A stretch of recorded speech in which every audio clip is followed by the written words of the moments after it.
The lawyer's voice was calm, but the words felt like thunder. "I'm sorry for your loss, Miss Amara. Your father passed away peacefully in his sleep." Amara's phone slipped from her hand and hit the floor. Her knees followed. For a long moment, the world went silent. Her father, quiet, gentle, always smiling, was gone. The man who taught her how to ride a bike on cracked village roads. The man who wore the same brown jacket for years, even when it was torn at the elbows. The man who never raised his voice, even when life was unfair. Gone. Amara pressed her palm against her stomach as tears spilled down her face.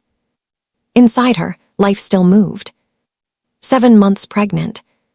A child who would never meet her grandfather. "Papa," she whispered, her voice breaking. Behind her, footsteps approached. "You okay?" her husband Daniel asked from the doorway. His tone wasn't worried. It was impatient. Amara looked up at him with red, swollen eyes. "My father, he's dead." Daniel paused, not long enough to grieve, just long enough to calculate. "Oh," he said, "that's unfortunate." Unfortunate. That was the word he chose. Amara waited for more, an embrace, a hand on her shoulder, something. But Daniel only checked his watch. "When's the funeral?" he asked. "In 3 days," she replied softly. Daniel nodded. "Okay, just don't expect me to take too many days off work." That was the moment something cracked inside her. Not loudly. Quietly. Because grief doesn't always explode. Sometimes it whispers. Her father's funeral was small. No luxury cars. No powerful guests.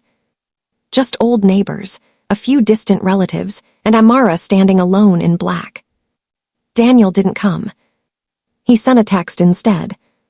"Sorry, important meeting, you understand."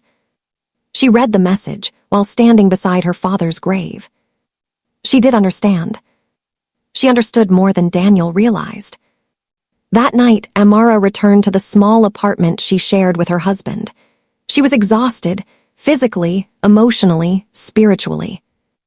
Daniel was sitting on the couch, scrolling through his phone. "You're back," he said without looking up. "Food's not ready." Amara stared at him. "I just buried my father." Daniel sighed. I know, but life doesn't stop." She went to the bedroom without replying.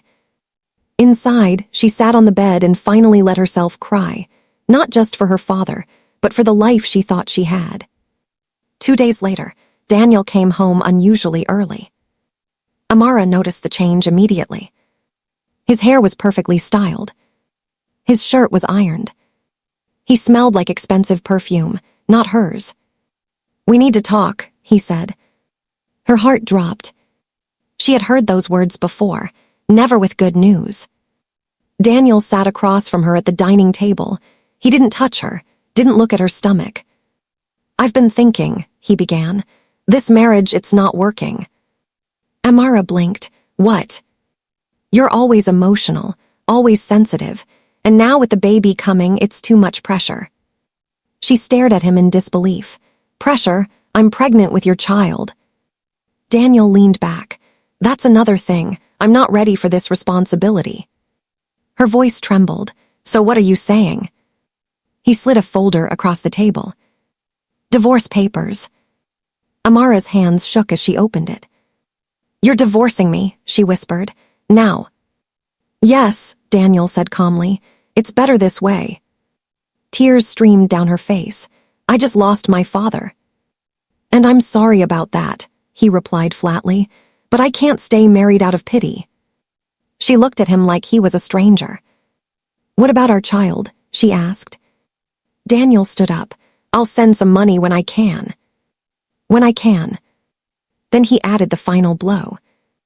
"I'm marrying someone else." Amara froze. "Someone else?" Daniel hesitated for half a second, then smiled. "She understands me. She's supportive, not broken." Broken. That word pierced deeper than anything else. "Who is she?" Amara asked, already knowing the answer. Daniel picked up his keys. "You don't need to know." But Amara did know. The late nights. The secret calls. The way he protected his phone. The mistress had been there long before her father died. Daniel walked to the door, then stopped. "You should sign the papers soon," he said. "I don't want complications." He glanced once at her stomach. Not with love. Not with guilt. With inconvenience. The door closed behind him. Amara collapsed to the floor, clutching her belly as sobs tore through her body. "Don't worry," she whispered to her unborn child. "Mama is still here." But inside, she felt completely alone. What she didn't know, what no one knew, was that her father had not been the poor, forgotten man everyone believed. And his death had only just opened a door that would change everything. The rain had not stopped since Daniel walked out. Amara sat by the window, watching drops slide down the glass like tears that never ended. Her hand rested on her belly, feeling the gentle movement inside. "You're all I have now," she whispered. Her phone buzzed. Unknown number. She ignored it at first, then it rang again. Reluctantly, she answered. "Miss Amara," a deep, respectful voice asked. "Yes, who is this?" "My name is Mr. Collins. I'm calling from Hawthorne and Cole Legal Associates. I handled your father's affairs." Amara's heart tightened. "Is something wrong?" "Quite the opposite," he replied. "But I need you to come to our office as soon as possible." She swallowed. "About what?" There was a pause. "Your father's will." The law office didn't look like a place meant for someone like her. Marble floors. Glass walls. Men in tailored suits moving with quiet confidence. Amara clutched her worn handbag as she sat across from Mr. Collins, feeling small, out of place. "Your father," the lawyer began, folding his hands, "was a very unique man." Amara smiled faintly. "He was kind." Mr. Collins nodded slowly. "Yes, that too." He slid a thick folder onto the table. "Miss Amara," he said carefully, "before I continue, I need to ask, did your husband know anything about your father's business?" Amara frowned. "Business? My father was retired, he lived simply." The lawyer studied her face for a long moment. Then he spoke the words that changed everything. "Your father was one of the wealthiest men in the world." Amara laughed once, a short, broken sound. "That's not funny," she said. "I'm not joking," Mr. Collins replied. She shook her head. "There must be a mistake." "There is no mistake," he said calmly. "Your father was the silent majority shareholder in multiple global corporations, energy, technology, infrastructure, private investments across continents." Amara's breath caught. "That's impossible," she whispered. "He fixed his own shoes." Mr. Collins smiled sadly. "Exactly." He opened the folder, revealing documents, charts, signatures. "Your father lived quietly by choice. He believed wealth should protect, not expose. He never wanted you targeted or married for money." Amara's chest tightened. "So he pretended to be poor?" she asked. "No," the lawyer corrected gently. "He lived honestly, simply by principle." Her hands trembled. "How much?" she asked, barely audible. Mr. Collins leaned forward. "Your father's net worth at the time of his death was estimated at $1,200 billion." The room spun. Amara felt dizzy. That's impossible." "And yet," he said, sliding another document forward, "you are his sole heir." She stared at the page. Her name. Again and again. Assets, trusts, holdings, accounts. All hers. "I don't understand," she said, tears streaming down her face. "Why didn't he tell me?" Mr. Collins's voice softened. "Because he knew the world, and he knew people." Amara thought of Daniel. His impatience. His coldness. His mistress. Her stomach churned. "When does my husband find out?" she asked quietly. The lawyer shook his head. "He won't, not unless you tell him." She closed her eyes. Daniel had divorced her when he thought she had nothing. He had walked away while she was pregnant. She exhaled slowly. "Good," she said. Later that day, Amara stepped outside into the sunlight. For the first time since her father's death, she stood a little straighter. She wasn't rich in her heart yet, but she wasn't broken anymore. Her phone buzzed again. This time, it was Daniel. She stared at the screen, then answered. "What do you want?" she asked calmly. "I need you to hurry up with the divorce paperwork," he said. "My fiancé doesn't like delays." "Fiancé? Already?" Amara smiled, a small, quiet smile he couldn't see. "I'll sign," she said. "No problem." Daniel sounded relieved. "Good, that's mature of you." She hung up without replying. As she placed her hand on her belly, Amara whispered, "They don't know who we are yet." And somewhere, in a world of glass towers and hidden power, $1 trillion legacy had just found its voice. The pen felt heavier than it should have. Amara stared at the divorce papers spread across the table. Her name was already printed neatly at the bottom, waiting for her signature, like a final goodbye. Daniel sat across from her, relaxed, confident. Beside him sat Lena, the mistress. Young, perfectly dressed, manicured nails resting possessively on Daniel's arm. Lena smiled, but it wasn't kind. It was the smile of someone who believed she had won. "I hope there are no hard feelings," Lena said softly, her tone sweet but sharp. "These things happen." Amara looked at her for a long moment. "No," Amara replied calmly. "Things don't just happen, people choose them." Daniel cleared his throat. "Let's just get this over with." The lawyer slid the papers toward Amara. "Once you sign, everything is finalized," he said. "No claims, no future disputes." Amara nodded. She glanced once at Daniel. Not with anger.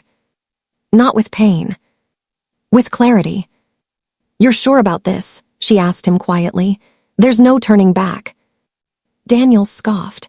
"I've never been more sure of anything in my life." Lena squeezed his arm tighter. That was all Amara needed. She signed. One stroke of the pen. Just like that, she was no longer Daniel's wife. The lawyer collected the papers.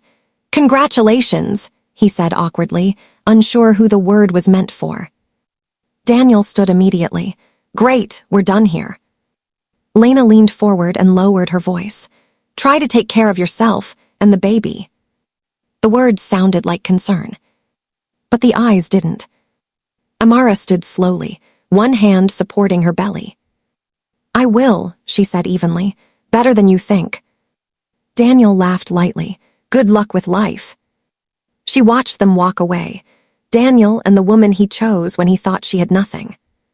When the door closed behind them, Amara didn't cry. Not a single tear. That night, Amara moved into a quiet, private residence arranged by her father's legal team. It wasn't a mansion. Not yet. Just a peaceful place overlooking the city, guarded, secure and warm. Mr. Collins stood near the window as she walked in. "This is temporary," he said, "until you decide how visible you want to be." Amara nodded. "I don't want attention." "Your father felt the same way," he replied. "But visibility can be power when used wisely." She walked slowly through the apartment, touching the walls, the furniture, the silence. For the first time in her life, she felt safe. "Did my father leave any instructions?" she asked. Mr. Collins reached into his briefcase and pulled out a sealed envelope. "He left this for the moment you were betrayed." Amara's hands trembled as she opened it. Inside was a single letter, written in familiar handwriting. "My daughter. If you are reading this, it means someone chose greed over love. Do not seek revenge and anger. Seek justice and truth. Your strength is your kindness, but never let kindness become weakness. Everything I built is now yours. Build better." "Dad." Amara pressed the letter to her chest and finally cried. But these were different tears. Not of loss. Of awakening. Weeks passed. Amara rested, ate well, attended private medical appointments. The baby was healthy, strong. Just like her. Meanwhile, Daniel's life appeared perfect on the surface. Social media photos. Expensive dinners. A flashy engagement ring on Lena's finger. He was proud. Very proud. He didn't notice the emails he ignored. The meetings he skipped. The contracts quietly being bought and canceled. Because somewhere above his reach, decisions were being made. Not loudly, but deliberately. One afternoon, Mr. Collins placed a tablet in front of Amara. "Would you like to see something interesting?" he asked. She nodded. On the screen was a list of companies Daniel's firm depended on.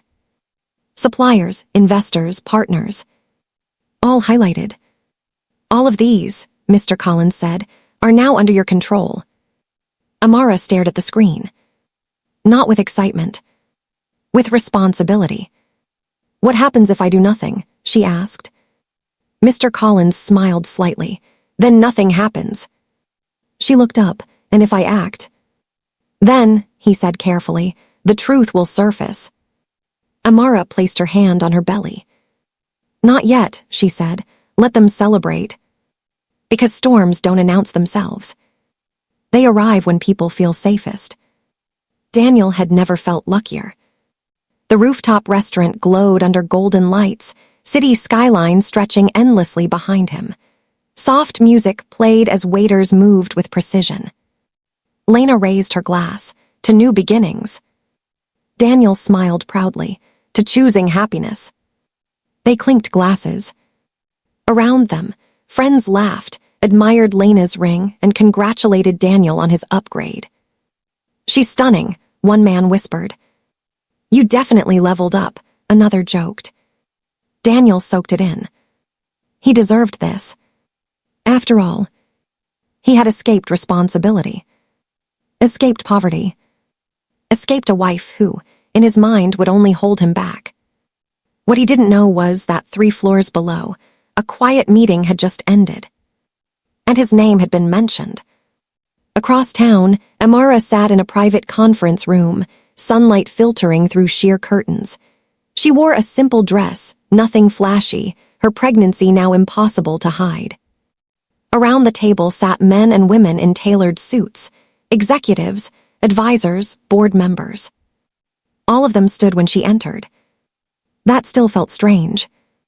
"Please," Amara said gently, "sit." They obeyed. Mr. Collins cleared his throat. "Miss Amara has reviewed the current structures. She has made a decision." The room went silent. Amara folded her hands calmly. "My father built companies on trust, quiet strength, loyalty." She paused. Any partnership built on arrogance or betrayal does not align with that vision. A few heads nodded. "Effective immediately," Mr. Collins continued. "All funding, supplier contracts, and strategic backing connected to Daniel Carter Holdings will be withdrawn." One executive hesitated. "That will severely impact them." Amara met his eyes. Truth often does. No anger. No raised voice. Just consequence. The first call reached Daniel the next morning. He was adjusting his tie when his phone rang. "Yes," he answered impatiently. "Daniel," his manager said nervously, "we've lost one of our major investors." Daniel frowned. "That's impossible." "There's more," the manager continued. "2 suppliers just canceled, and the bank delayed our credit line." Daniel laughed. "Relax, it's probably temporary." He hung up, unconcerned. But the calls didn't stop. By noon, his office was buzzing with panic. Emails marked urgent. Meetings canceled without explanation. Partners suddenly unreachable. Lena noticed the tension that evening. "You've been quiet," she said. "Just work stuff," Daniel replied, forcing a smile. "Nothing serious." But inside, fear stirred. Because success that isn't earned is fragile. 2 days later, Daniel was summoned to an emergency board meeting. Faces that once admired him now looked away. The chairman cleared his throat. We're in trouble. Daniel slammed his hand on the table. This doesn't make sense. Who's doing this? The chairman hesitated. It's coming from the top. Daniel scoffed. From where? Who? The man swallowed. We don't know. The orders are anonymous, but the power behind them is absolute. Daniel felt cold. Absolute. That word echoed in his head. That same evening, Amara stood on her balcony, watching the city lights shimmer below. Her phone buzzed. Unknown number. She answered calmly. This is Amara. There was silence. Then Daniel's voice. Did you know about this? He demanded. She smiled softly. Know about what? Our accounts are frozen, he snapped. Contracts canceled. Someone is destroying my company. Amara leaned against the railing. That sounds stressful. Stop pretending, he shouted. Is this your doing? She looked at the night sky. No, she said truthfully. This is yours. He paused. What does that mean? It means, she replied evenly, you built your life on lies. Lies don't stand forever. Daniel laughed bitterly. You think you're powerful now. Amara rested her hand on her belly. I don't think, she said. I know. She ended the call. Behind her, the wind carried the quiet certainty her father once lived by. Justice doesn't rush. It waits. Daniel didn't sleep that night. Every time he closed his eyes, numbers flashed in his head. Losses, deadlines, contracts vanishing like smoke.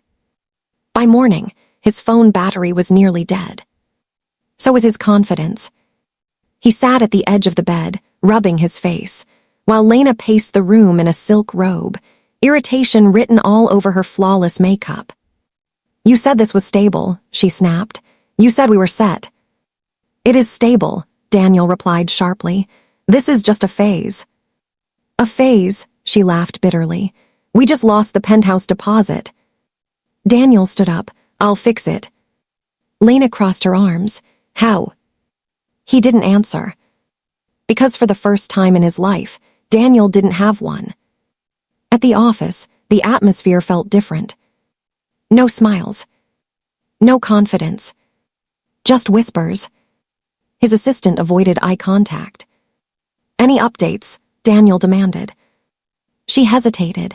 Sir, the board is discussing emergency restructuring. Daniel's heart dropped. Without me. She nodded. That was when fear turned into anger. He stormed into the boardroom, slammed the door, and shouted, I built this company. The chairman looked up calmly. No, Daniel, you managed it. The words hit harder than any slap. You're being sidelined, the man continued, until we understand who's behind this. Daniel laughed nervously. You think I did this to myself? No, the chairman said, but whoever is doing this is untouchable. Untouchable. Daniel felt his throat tighten. That afternoon, Daniel did something he swore he would never do. He drove to Amara's old neighborhood. The small streets. The cracked sidewalks. The memories he thought he had escaped. He parked outside the modest building where she once lived with her father. An old woman sat nearby. Excuse me, Daniel said, forcing a polite smile. Do you know where Amara is? The woman looked him up and down slowly. You're the husband who left her pregnant, she said flatly. Daniel stiffened. That's none of your business. The woman smiled sadly. It becomes everyone's business when you abandon kindness. She used to live here, Daniel muttered. Yes, the woman said, before her father died. Daniel hesitated. What kind of man was he? The woman chuckled softly. A rare one. How? Daniel asked. He helped people quietly, she replied. Paid debts without names, fixed problems without thanks. Daniel frowned. He didn't have money. The woman's eyes narrowed. That's what he wanted you to think. Daniel felt a chill crawl up his spine. That evening, Lena was furious. You went looking for her, she screamed. Are you obsessed? I need answers, Daniel said. Or what? she snapped. You'll run back to your pregnant ex-wife. He turned sharply. Don't talk about her like that. Lena froze. That was new. You're defending her now, she scoffed. Daniel didn't respond. Because doubt had entered his mind. And doubt destroys arrogance faster than truth. Across the city, Amara sat in a softly lit room, reviewing reports. Mr. Collins stood nearby. He's unraveling, the lawyer said calmly, as expected. Amara closed the file. I don't want him humiliated. Mr. Collins raised an eyebrow. I want him aware, she continued, aware of what he lost. She placed a hand on her belly. This child will grow up knowing strength doesn't scream. Mr. Collins nodded, then the next step. Amara looked out the window. Let him come to me, she said, when he's ready to listen. That night, Daniel stood alone on his balcony, staring at the city he once believed belonged to him. His phone buzzed. Unknown number. He answered. Daniel, Amara's calm voice said. His breath caught. You knew. Yes, she replied. How long? He demanded. All my life, she said softly. I just didn't know the number. Silence. Then he whispered, Who was your father? Amara paused. A man who warned me about men like you. She ended the call. Daniel slid down against the railing, his world finally collapsing under the weight of truth. Daniel stood outside the building for nearly 10 minutes before going in. The entrance alone told him everything had changed. Private security. Silent scanners. A calm that only existed where money and control lived quietly. This was not the Amara he had abandoned. He straightened his jacket, an old habit from better days, and stepped inside. Name, the guard asked. Daniel Carter, he said. I'm here to see Amara. The guard checked a tablet, expression unreadable. You're expected. That sentence unsettled him more than rejection would have. Amara was seated by the window when he entered. She wore a soft, elegant dress. No jewelry, no display of wealth. Just composure. Her pregnancy was unmistakable now. Daniel stopped a few steps away. For the first time since their marriage began, he felt small. You look well, he said awkwardly. Amara nodded. So do you, considering? Silence stretched. I didn't know, Daniel finally said, about your father. I know, she replied. That's not fair, he snapped suddenly. You let me believe. I let you believe what you wanted, Amara interrupted calmly. The same way you believed leaving a pregnant woman made you free. He flinched. I made a mistake, he said quickly. A terrible one. Amara tilted her head. Which one? Daniel swallowed. All of it. She studied his face, really studied it. Not the suit. Not the words. The fear behind his eyes. Why are you here, Daniel? She asked. He hesitated. Then his shoulders dropped. My company is finished, he admitted. Lena left, the board pushed me out, everything is gone. Amara nodded slowly. And, she said. He took a step forward, then stopped himself. I want another chance, he said quietly. With you, with our family. The room went still. Amara stood up carefully, one hand resting on her belly. You didn't lose me when you lost your money, she said. You lost me when you chose convenience over character. Daniel's voice cracked. I was scared. So was I, she replied, but I stayed. He looked down. I didn't know who you were. She smiled gently. Neither did I until you left. Daniel wiped his face. I can change. Amara walked past him, toward the door. I believe you, she said. He looked up, hope flickering. But change, she continued, doesn't erase consequences. She turned to face him. Our child will know you, she said. I will never deny that. Daniel exhaled in relief. But, she added, they will also know why I stood alone when it mattered. His hope dimmed. I'm not your enemy, Daniel, Amara said softly, but I will never be your shelter again. Tears filled his eyes. I loved you, he whispered. She nodded. I know, you just didn't love responsibility. As Daniel was escorted out, he looked back once. Amara stood tall in the sunlight. Not triumphant. Not cruel. Unbreakable. She placed both hands on her belly. We're going to be okay, she whispered. And somewhere beyond glass walls and fallen empires, her father's lesson echoed clearly. Wealth reveals who people are. Loss confirms it. Daniel disappeared quietly. No headlines. No sympathy. No rescue. For a man who once craved attention, the silence was punishment enough. Amara didn't follow his fall. She was too busy building. Months passed. Amara gave birth on a calm morning, sunlight pouring gently into the hospital room. When the baby cried for the first time, something inside her finally healed. A daughter. Strong lungs. Steady heartbeat. Eyes that opened like they already understood the world. Amara held her close and whispered, You were never unwanted, not for a single second.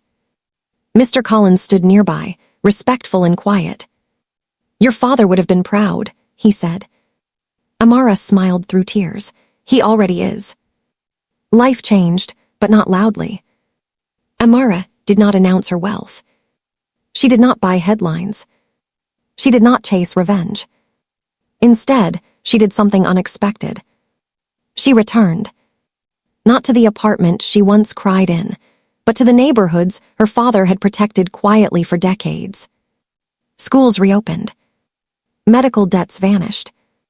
Small businesses survived storms they never would have on their own. No plaques. No names. Just impact. People whispered about a mysterious benefactor. They never guessed it was the young woman who once stood alone at a funeral. One afternoon, Amara received a letter. No return address. Inside, just a few words written shakily. I was wrong. I see it now. I hope one day our child understands who I was and who you are. She folded the letter and placed it in a drawer. Not in anger. Not in hope. In closure. Years later, Amara stood on a quiet hill beside a simple gravestone. Her daughter played nearby, laughing softly. Papa, Amara said aloud, I kept my promise. She looked down at her child. We built better. The wind moved gently through the trees. Peace didn't come from wealth. It came from choosing dignity when no one was watching.